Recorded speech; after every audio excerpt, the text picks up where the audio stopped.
The year is 2006. You're young, the world is fresh, and life is good. Imagine you're a big JRPG fan, and you've gotten used to the trends in JRPGs, such as the grinding, the big complicated fantasy stories, the stupid anime hair, and you want something new and fresh. Well, on July 13th, 2006, a new JRPG would be released that would give you just what you wanted.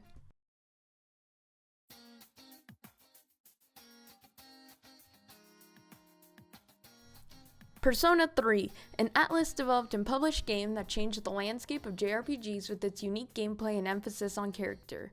The director, Katsura Hoshino, created something truly special on his outing to direct and produce the game.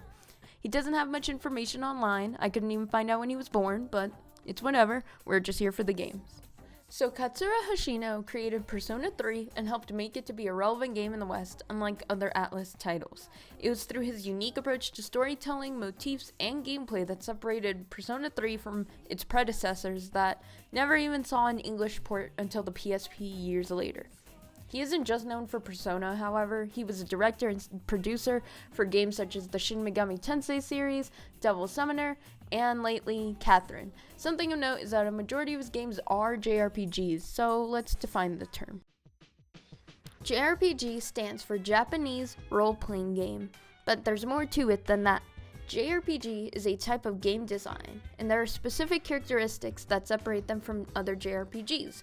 The big question is, what are the characteristics that define a JRPG? There are telling signs. When you see a game, you just know it's a JRPG.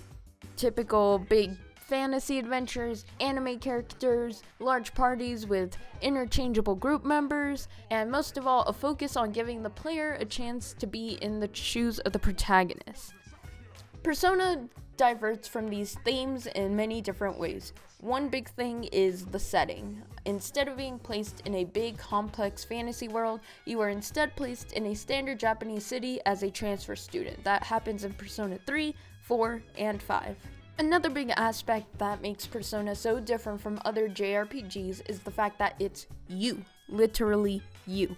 You get to name the character and you get to kind of decide how he acts, what he does in the world, his relationships, what you do with your time, and you're given much more control on the character compared to other JRPGs. Do you have something else to do today?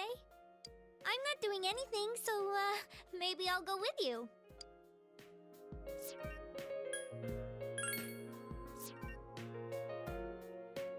Oh, just kidding. I won't do that. No. Don't worry.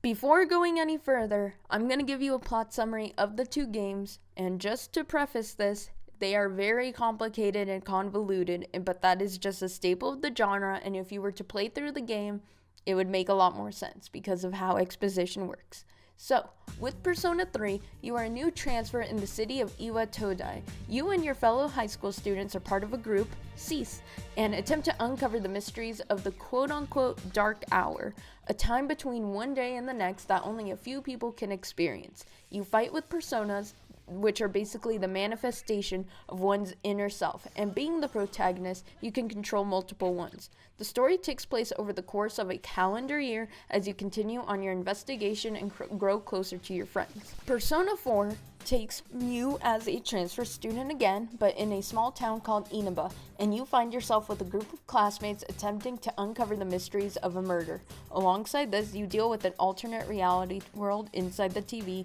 and find that the two things are related. It's found out that people who appear on the TV at a certain time are victims that need rescuing, and that's where you come in.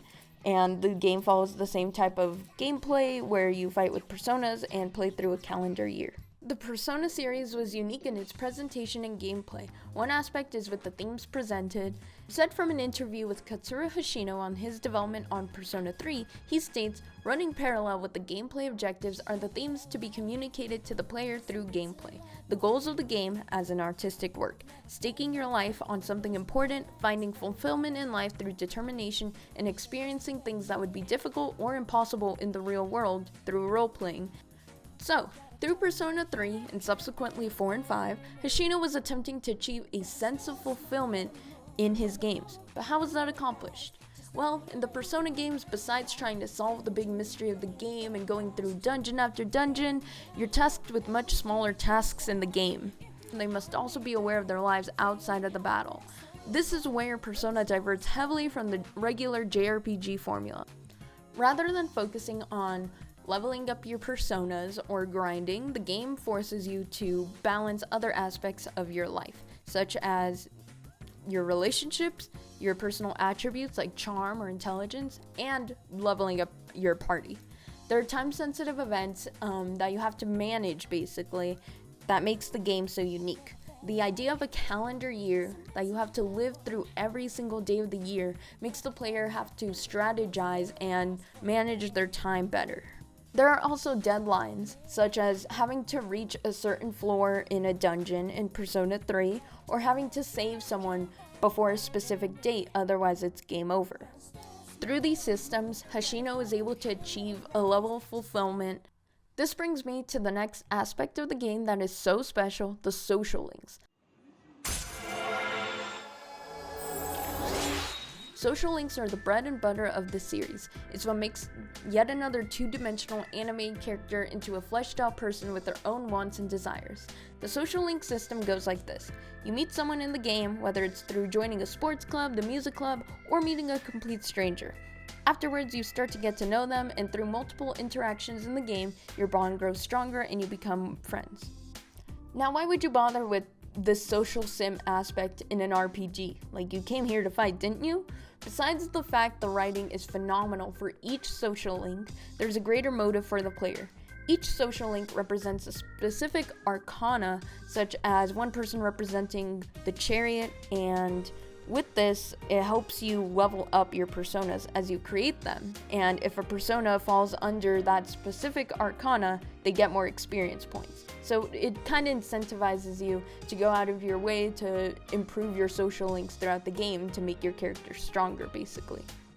Spoken by Hashino in another interview, the social links the hero establishes with people are a reflection of that hero's personal values and philosophy. Adding this aspect of letting the player be reflected in who they are and who they gravitate towards with their social links is vital to making the player fully immersed and care about these characters they're playing along with. In another interview with Hashino, this time about Persona 5's development, he states the most important thing is to feel sympathetic towards the characters. If they have personal issues, we want the player to understand and help them.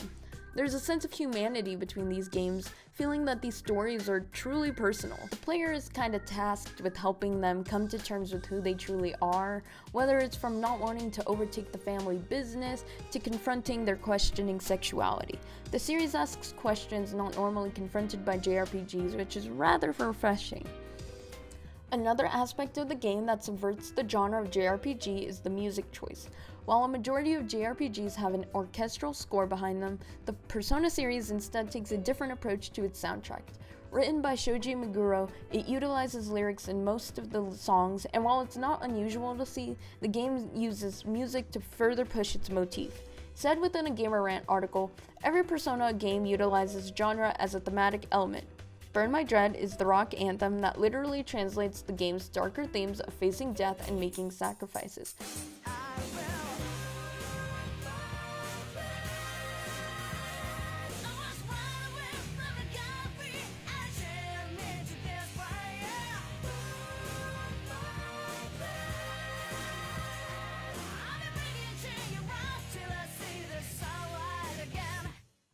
Persona 4's opening, Pursuing My True Self, functions twofold, a song representing the game's themes of self-identity and adolescence, juxtaposed with the game's pursuit of truth around its murder mystery.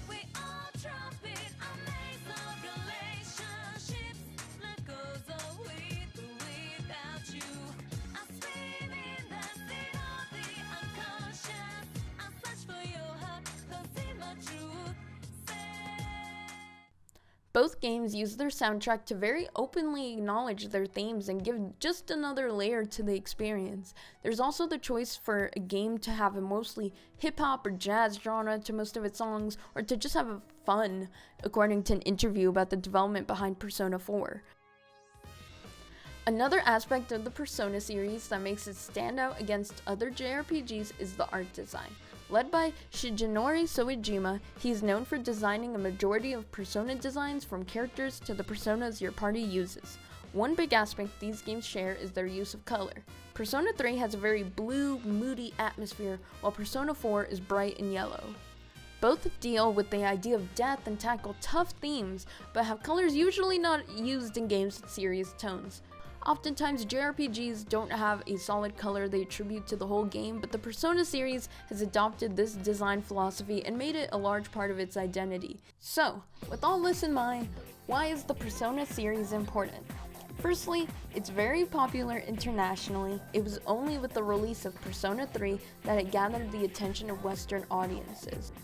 Also, something to be noted is that according to the Sony Japanese president, Atsushi Morita, he says that Persona is one of the Japanese IPs that can compete internationally. The IP has walked alongside PlayStation ever since the first entry in 1996. I hope that we can continue walking together in the future. The Persona series is highly relevant to the PlayStation lineup, from Persona 3 coming out and daring to challenge the formula of JRPGs to the thematic intricacies found in the games of 3 and 4. It's clear that Hoshino was an auteur in the world of game development and created a unique experience not found anywhere else.